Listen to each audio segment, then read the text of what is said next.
করার মধ্য দিয়ে আমরা নতুন বাংলাদেশে বসবাস করছি। শত সহস্র ভাইয়ের রক্তে এখনো যে আওয়ামী লীগের হাত রঞ্জিত, সেই আওয়ামী লীগকে কি আপনারা বাংলাদেশে আর আসতে দিবেন? আমরা কি আবার খুন ত্রাসের রাজনীতি দেখতে চাই? জগন্নাথ বিশ্ববিদ্যালয়ের পক্ষ থেকে আমরা স্পষ্টভাবে ঘোষণা করতে চাই, জগন্নাথ বিশ্ববিদ্যালয়ের একজন শিক্ষার্থী অবশিষ্ট থাকা অবস্থায় এই বাংলাদেশে আওয়ামী লীগকে আর প্রবেশ করতে দেওয়া হবে না।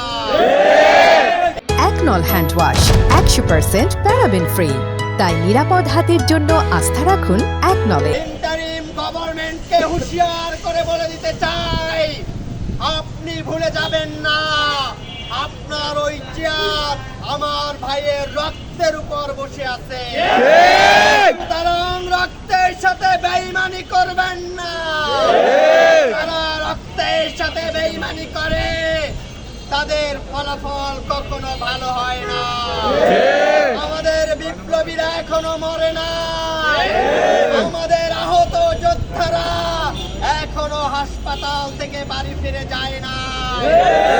কারণ যদি আবার আওয়ামী লীগকে পুনর্বাসন করার চেষ্টা করেন, যদি আবার বাংলাদেশে খুন গুমের রাজনীতি ফিরিয়ে আনতে চান, আবার যুদ্ধ হবে।